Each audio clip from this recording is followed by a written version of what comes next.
Good evening, everyone. Here is where we get our CPD professionalism credit, so stick around. I'm here to talk about digital privacy at the border. More specifically, what do you do when a border services officer says to you, "Ma'am or sir, I'd like to look at your cell phone."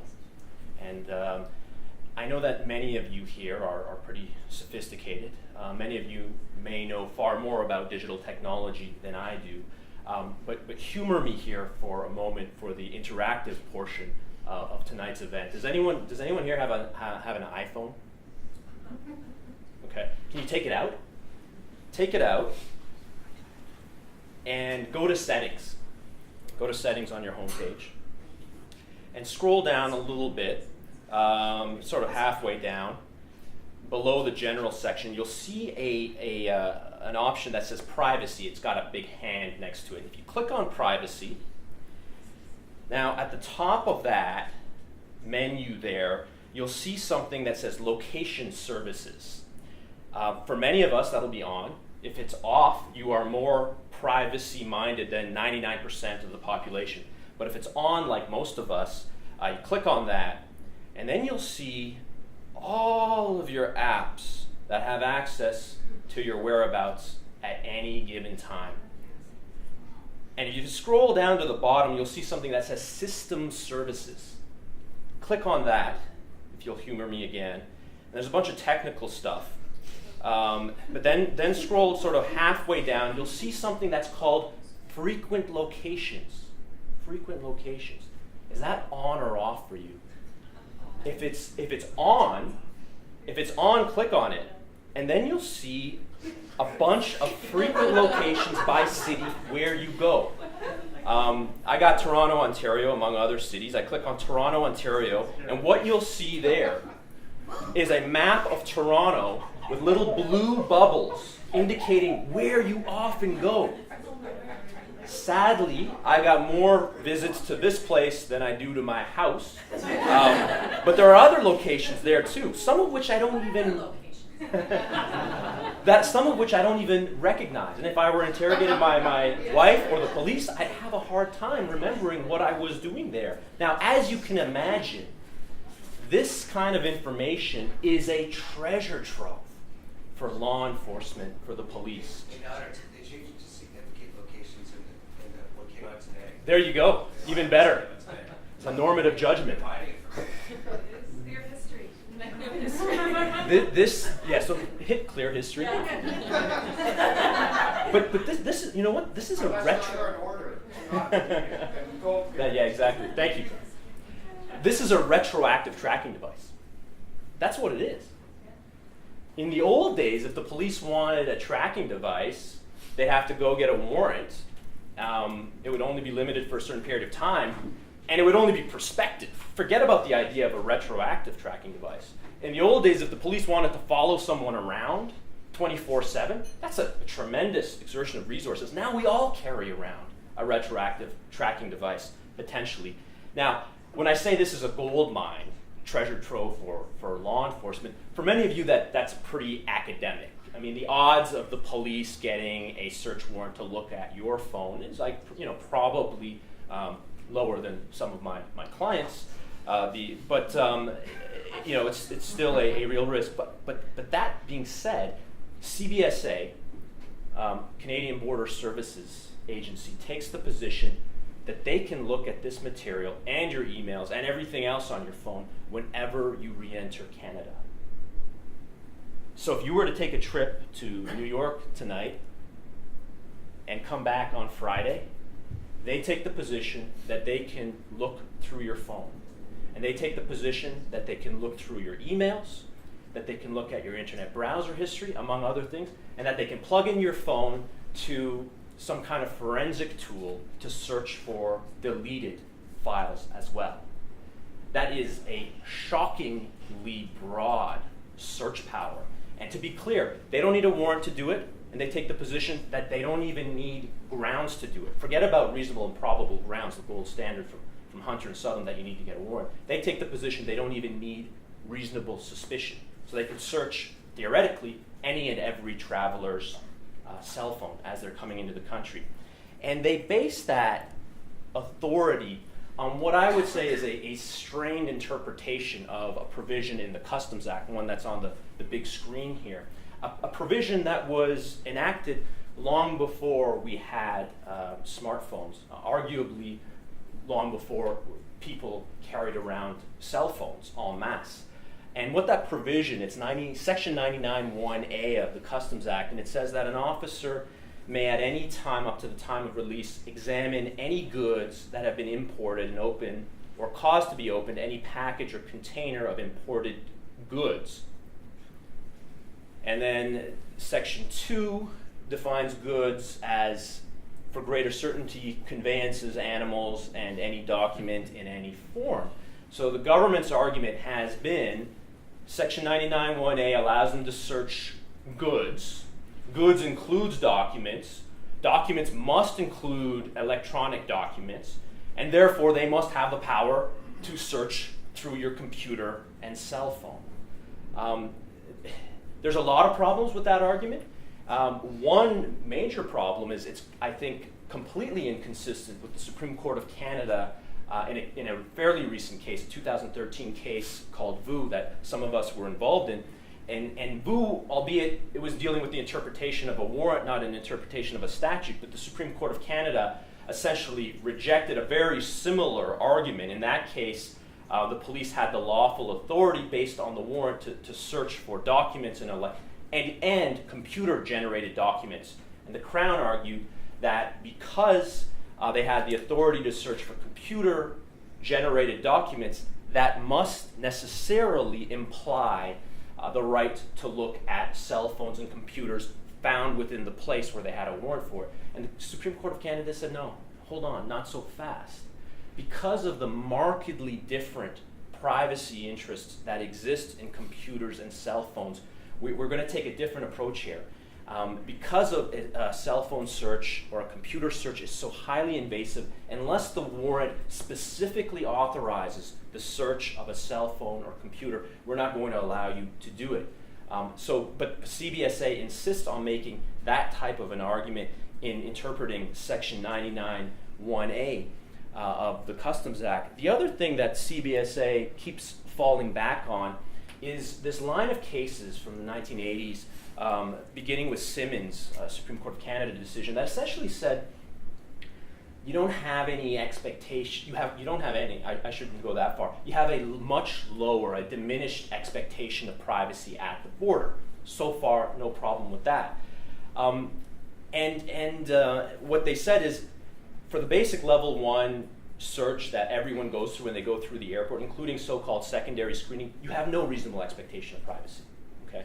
It's only for the more intrusive searches, like a strip search or a body cavity search, that your reasonable expectation of privacy at an airport even kicks in. But Simmons was a 1988 decision. That was the 1980s, and you read Simmons, it's so focused on the physical search. And 1980s, that was a very, very different time.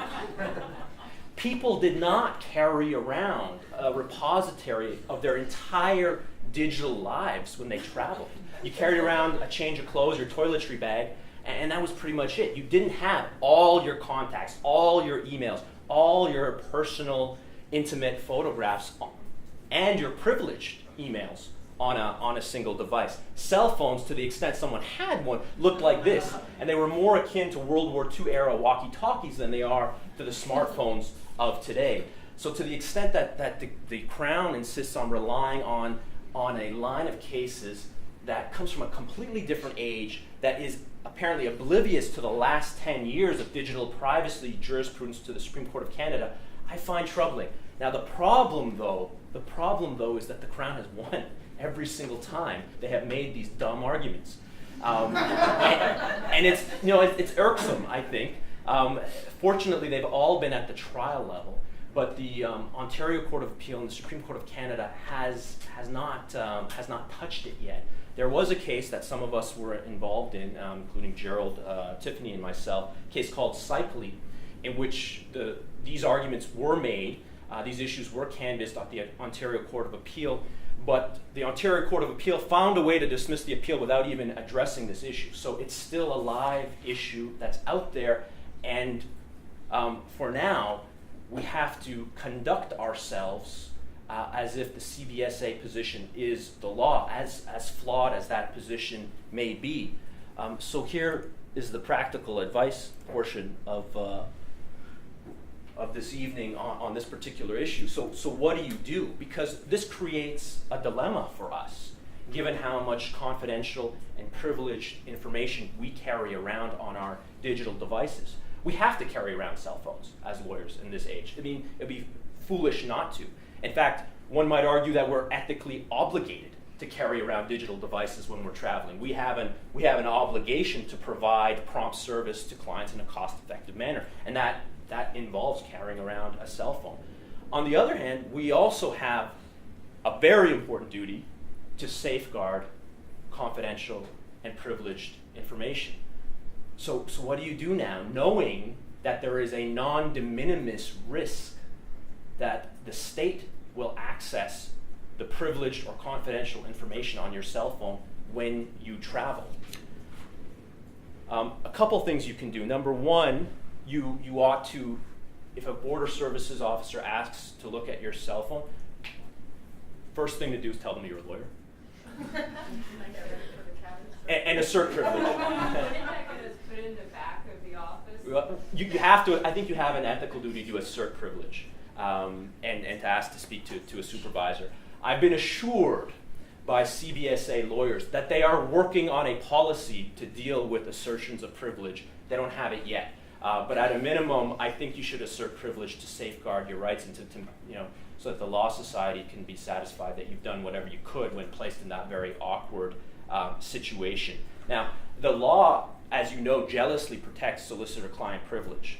And in fact, there is an abundance of case law in the criminal context that says a lawyer's phone is no different from their office. And we know that there's a lot of good case law on how difficult it can be to search a lawyer's office in a lawful manner. The police have to go and get independent referees and seal things. They can't look at it. You would think there would be similar precautions taken with respect to the phone, but CBSA doesn't think they need to roll out their policy yet. But at a minimum, you ought to assert privilege to do what you can in that very uncomfortable situation. The other thing you can do is try to avoid traveling with more try to avoid traveling with more privileged and confidential information to the extent you can.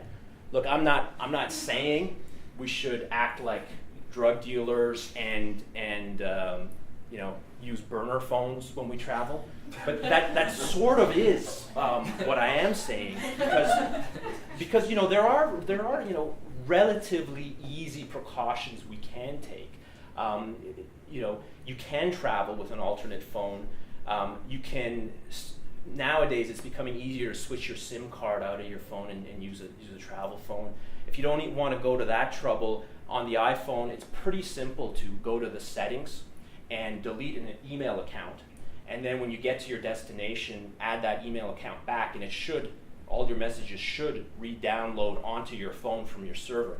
Talk to your tech person before you try that, but that's a fairly easy way to do it. Now, that's not going to forensically delete all of the privileged emails on your computer. The law enforcement could still potentially get at it, but it's a fairly easy, cost-effective way of doing at least something. I would not recommend getting those so-called cheater apps. Those are apps that people use to conceal affairs, so it's a way to hide apps and documents on your iPhone. I wouldn't recommend getting them because border services officers are trained to look for those, so they will probably create suspicion rather than mitigate suspicion. A better thing to do is assert privilege and don't travel with more confidential and privileged information than necessary. The million-dollar question, a question I get all the time, both in the border context and in the regular world context where the charter is supposed to apply, is should I give up my passcode? Because now it's increasingly difficult for the police to break into your iPhone and some of the Samsung phones and other phones as well if you have a decent password.